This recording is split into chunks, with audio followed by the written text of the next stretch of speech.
E eu aqui, e hoje nós estamos aqui em 2026, no primeiro dia do ano, já começando com vídeos diários aqui. E o primeiro filme do que nós vamos comentar esse ano, né, em que eu já lhe desejo tudo de melhor, é John Wick ou De Volta ao Jogo, coisa que nós já vamos comentar aí pra frente, né? Mas antes disso eu peço pra você dar um like, se inscrever, apertar no botão do sininho para ter mais notificações. Então é isso aí, vamos lá. But nobody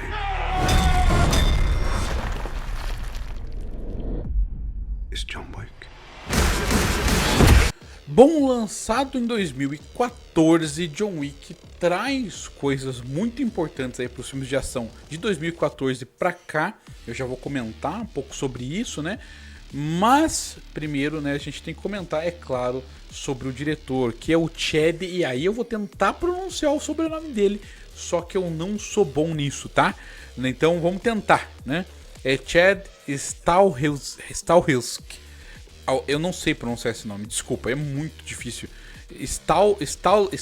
Caramba, não consigo pronunciar esse nome. O que é muito estranho porque meu sobrenome também é difícil. Mas então eu deveria ter habilidades para fazer isso, mas eu não consigo. Então, bom, é isso aí, eu vou colocar o nome da tela. Chad Stahelski. O importante é que o Chad também foi o dublê do Keanu Reeves dentro de Matrix, dentro da trilogia Matrix. Então ele é um dublê extremamente top aí, porque pensa em todas as lutas que tem em Matrix. Então ele é o auge e ele tá aqui estreando como diretor e estreando de forma magnífica. A gente já vai comentar sobre isso porque tem muita coisa pra cobrir em relação ao primeiro John Wick, que é um filme muito especial por muitas razões que vão se seguindo aí pra frente, né? E muito bem. Então a primeira coisa que eu queria comentar é sobre o orçamento, né? Você viu que o filme se chama De Volta ao Jogo no Brasil, né? É claro que hoje em dia a maioria dos lugares já tá mudando pra... começou a mudar, né? Pra John Wick mesmo. Só que se começou a chamar De Volta ao Jogo. Que esse negócio que tem cara de filme da Sessão da Tarde. Por que que tem esse nome? Não faço a menor ideia. Porque o John Wick tá voltando ao trabalho e tudo mais, beleza. Só que por que esse nome clichê se já tem um nome que é ok, né? Eu entendo que no Brasil sempre tem essas mudanças assim. Às vezes é pra muito melhor. Então Divertidamente é muito melhor do que Inside Out. Ou no caso os Jogos Mortais. Jogos Mortais é muito melhor do que Serra. Então assim, nesse sentido, beleza, né? A maioria das vezes os filmes, mas só que às vezes tem as coisas assim que tem um nome nada a ver. Mas vamos tirar essa raiva do lugar e comentar um pouco mais sobre o filme em si. É um filme de relativamente baixo orçamento pra época. Afinal de contas, o Chad é, como diretor, um cara meio estreante, né? Apesar de ter um histórico em Hollywood muito grande como dublê, como diretor ele é um cara novato. E aí é que tem uma coisa interessante aqui que o filme traz, que é na ação. Mas antes da gente partir pra ação, eu vou comentar um pouco sobre o enredo do filme e depois sobre o que o roteiro faz com esse enredo, que é muito interessante. O enredo básico do filme é: o John Wick é um ex-assassino que está aposentado porque ele saiu da vida de ser um assassino de aluguel para que ele pudesse viver com a sua esposa, que morre já no começo do filme. Nas primeiras cenas é isso. Ela morre por causa de uma doença. Só que depois do falecimento dela, o John acaba cruzando com alguns mafiosos e esses mafiosos acabam roubando o carro que ele amava e também matando um cachorrinho. Esse cachorrinho que foi o último presente de sua esposa antes dela ter morrido, para que ele tivesse alguma coisa para ele amar, alguma coisa para ele se apegar no mundo, né? Porque ele não tinha antes dela e ela queria que ele continuasse tendo depois. Beleza, essa é a premissa básica e parece muito clichê, e eu acredito que é por isso que acabaram dando esse nome genérico de Volta ao Jogo, pra chamar o pessoal que gosta de filme meio trecheira de ação, tipo eu, né? Mas o fato é que ele não é um filme trecheira de ação, é um filme maravilhoso por muitos sentidos aí que o filme traz. A primeira coisa que é como o roteiro trata isso daí, porque como é um enredo muito clichê, né, ou digamos assim, o esqueleto dessa história é muito clichê, como que o enredo trata isso, como que a história, né, trata isso pra tornar ele mais único? Bom, no caso, o Keanu Reeves, né, que o John, ele não era um simples assassino de aluguel, ele fazia parte de uma liga de assassinos muito grande e muito complexa, que tem todo um estilo próprio, tem todo um conjunto de regras. Então ele não era simplesmente um funcionário do mafioso, um mafioso que contratava essa liga de assassinos para fazer certos trabalhos. É claro, ele é um cara influente aí nessa liga e tudo mais. Só que ele não faz parte dela, entende? Ele é um cara que contratava eles eventualmente para alguns trabalhos. Tanto que além do John, apesar de ter muitos membros dessa Liga de Assassinos, além do John, nesse primeiro filme, né, confirmados, a gente só tem uns 3 ou 4 assassinos dessa Liga de Assassinos, né, além de outros funcionários periféricos a ela. Então é bem única a forma como isso é trabalhado. Inclusive pelo Continental lá, que é o hotel que tem suas próprias regras, como tudo é muito estiloso, meio retrô e tudo mais. Então tem toda uma estética muito única a respeito disso, né? E que esse primeiro filme é curioso, daí que eu vou falar sobre agora, né, já sobre o som, porque eu vou falar da ação por último, né, porque a ação é a parte mais importante nesse caso, mas eu vou falar da outra parte aqui, que é a parte tanto sonora quanto estética desse filme, que é interessante quando você vê ele e depois vê as suas sequências. As sequências de John Wick, elas têm uma estética que se torna cada vez mais consistente, à medida que o orçamento do filme vai se tornando um orçamento maior e mais proeminente, né? Tem mais possibilidades ali, o Chad tem mais possibilidades no filme, ele acaba tendo uma estética mais consistente. Mas aqui nesse primeiro filme você vai ver que tem uma divisão muito clara entre momentos em que você tem um filme de baixíssimo orçamento, que realmente não tem grana ali pra fazer as coisas, então as cores ficam chapadas, não tem aquele contraste mais forte que tem nos outros filmes do John Wick, né? Aquela coisa de neon aqui não é tão proeminente como vai ter nos filmes posteriores. Então você vê essas diferenças, inclusive na própria trilha sonora. Trilha sonora dos outros filmes, que são uma trilha que vai um pouco de techno, assim, um pouco de coisa de balada e tal, pra também ter ali junto um pouco de rock, né? Um rock um pouco clássico misturado com esse techno. Então é interessante isso daí, né? Que é único. Aqui, esse sentido, né? Essa coisa sonora só acontece em alguns momentos. Não é tão consistente quanto vai ser no futuro. Acredito, provavelmente, que é por falta de ter a grana para licenciamento de várias coisas. Então, assim, é um filme que é bem diferente dos outros. Mas aí a gente entra no que realmente importa. O Chad, né? O diretor, ele é um cara da ação. Ele é o cara que... Caramba, ele era o dublê do Neo, né? O dublê do Keanu Reeves em Matrix. Então, o cara entende de ação. E aí vem o que é tão importante, tão relevante pro cinema. John Wick, principalmente o primeiro, né? E claro, suas sequências vão se tornando a franquia cada vez mais firme, mais imponente, no sentido que eu vou comentar, pro mundo do cinema. Bom, o que acontecia com a ação, né? Eu já comentei isso anteriormente em outros vídeos, né? Em vídeos ali do Busca Implacável e também do Identidade Bourne. A Identidade Bourne é muito importante pelo que eu vou comentar. Que é o seguinte: antigamente, lá nos anos 90 para trás, o que acontecia era, você tinha lá um brucutu, que ele ficava parado atirando em todo mundo, ou, né, quando ele ia bater em alguém, aparecia o corpo dele inteiro, né, ele ia lá dar um soco, por exemplo, né, daí aparecia um movimento inteiro dele dando soco e tudo mais, né, você pegava o enquadramento em todo, mas eram movimentos curtos, então ele batia aqui, era um soco em cada um, e era isso daí. Então eram takes relativamente curtos, mas você via a coisa inteira, né, e o take, assim, mostrava o soco todo e tudo mais. E era isso daí, se tivesse um erro, que o cara bateu muito longe, ou que a câmera pegou num ângulo que dava pra ver que não encostou, ficava no filme muitas vezes. Aí o que acontece? Veio para esconder esses pequenos erros que aconteciam e também tornar as lutas mais realistas, ou a ação mais realista e mais intensa, veio a Identidade Bourne lá, do início dos anos 2000, que traz ali com o Neil Leandouga, alguma coisa assim. Eu sempre esqueço o nome do diretor, mas eu vou colocar aí na tela provavelmente.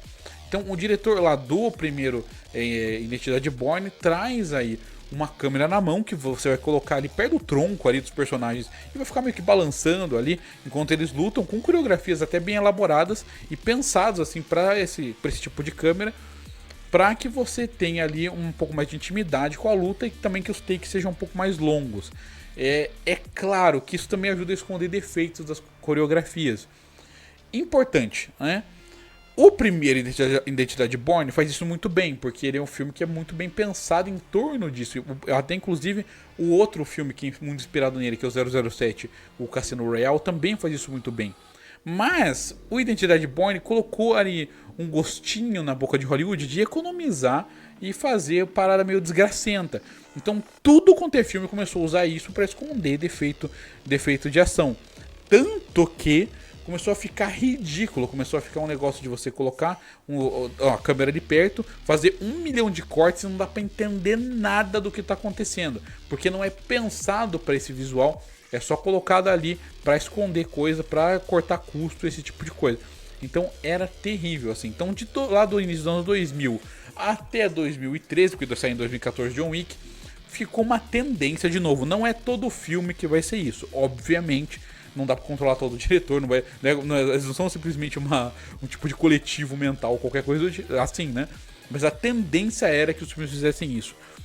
Depois que o primeiro John Wick, que fez um sucesso razoável, e daí começou a sair suas sequências, os filmes voltaram a ter uma outra ideia e criaram um novo conceito aí de ação que John Wick traz. O John Wick traz o Gun-Fu, né? É claro, ele não é o primeiro filme que traz, tem o Equilibrium, que tem Gun-Fu também, mas isso é outro tipo de Gun-Fu, né? Gun-Fu que seria misturar arte marcial com tiroteio.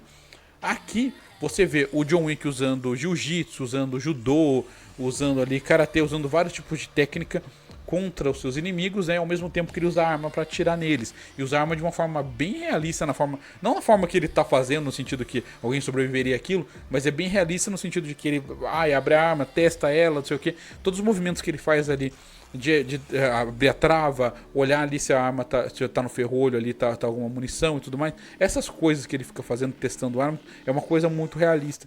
E também os movimentos, assim, o Keanu Reeves treinou bastante pra isso, né? Com o Chad ali, digamos assim, dirigindo ele, então ficou fantástico essas coisas.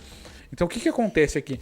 Você tem takes aqui gigantescos de luta, em que você vê assim até alguns planos de sequências assim razoáveis, em que você vê cada detalhe da luta, cada movimento que o John Wick vai fazer, como ele passa o soco de um lugar pro outro, agarra o cara e atira aqui, atira no outro, a câmera continua vendo, você continua vendo ele, e ao mesmo tempo que tem um cara atrás dele, tem um outro cara do outro lado, e você vê tudo ao mesmo tempo, enquanto ele tá carregando a arma, ele atira nesse aqui, bate no outro, joga a arma no outro, entende? As sequências ficaram gigantescas. Claro que tem, por exemplo, né, o filme Raid lá, que é um filme coreano, que é um filme muito bom, que faz coisas nesse sentido, mas para popularizar mesmo isso aqui no ocidente, acabou sendo a franquia aí John Wick que voltou a popularizar, né, esse tipo de visual. E aqui, brutal, assim, é simplesmente brutal. Às vezes você sente a dor do inimigo, assim, você está torcendo pro John Wick, mas você sente, o cara, isso daí doeu pra caramba. E isso acontece em todos os filmes, e é incrível, é um negócio de encher os olhos, assim, de como as coreografias são fantásticas e como elas são bem filmadas, né? Dá pra ver que o Chad realmente tem um carinho enorme por cenas de ação e também como retratar elas de uma forma muito maravilhosa e fidedigna. As atuações aqui, todo mundo é muito competente de novo. O Keanu Reeves, ele tem um estilo dele que é próprio, eu acho ele fantástico, mas você acaba colocando ele em papéis em que ele se encaixa, e aqui ele se encaixa feito uma luva, uma coisa extrema, um personagem extremamente estoico, né? Um personagem que não se expressa muito, mas quando ele se expressa, realmente dá pra ver a raiva dele. Ele é muito intenso, né? Apesar de não ter grandes picos, assim, ele é intenso simplesmente porque a presença dele já é muito intensa. Então é uma coisa muito bacana aí, todas as atuações do filme. Então a gente comentou aqui, né, sobre trilha sonora, sobre tudo isso daí. E como é que fica os personagens secundários, né? A gente tem, como eu falei, um mundo inteiro ali em volta que é muito interessante ali. O Vico, que é o vilão, ele é fantástico. Você fica assim, vendo como ele tá jogando um jogo de xadrez com o Wick, né? A direção, inclusive, faz isso enquanto você vê os caras invadindo ali a mansão do Wick, né? A casa onde ele vive, né? Onde o John vive. Você vê ali o Vico tomando lá o conhaque dele de vilão, que é a coisa mais clichê do mundo, né? Tomando conhaque e falando coisas filosóficas aleatórias a respeito da lenda do John Wick e tudo mais, do Baba Yaga. E ele tá ali, né, tomando aquilo ali, e você vê como se fosse um jogo de xadrez entre os dois, que você sabe que não tem como o Vico se proteger do John Wick. E tem poucos filmes que conseguem fazer esse lance de o cara não conseguir se defender do protagonista sem o filme ficar uma merda, sem o filme ficar clichê ou ficar tosco, digamos assim. E John Wick consegue fazer isso sem o filme ficar tosco, né? Por exemplo, outro filme que consegue fazer isso é o primeiro Rambo, né? O primeiro Rambo tem um pouco disso, apesar de o Rambo não matar todo mundo, o fato do antagonista não conseguir se defender dele é muito claro. É uma coisa que quando a gente chegar aí nos Rambos eu vou falar disso, do primeiro Rambo específico, né? Então, né? Dito tudo isso, qual seria a nota do primeiro e incrível De Volta ao Jogo ou John Wick 1, né?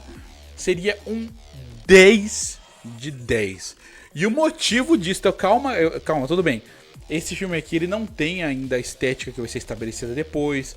Muita da mitologia acaba sofrendo alguns retcons nos próximos filmes, né? Principalmente do primeiro pro segundo, né? Então tem algumas coisinhas ali que tem ali suas diferenças.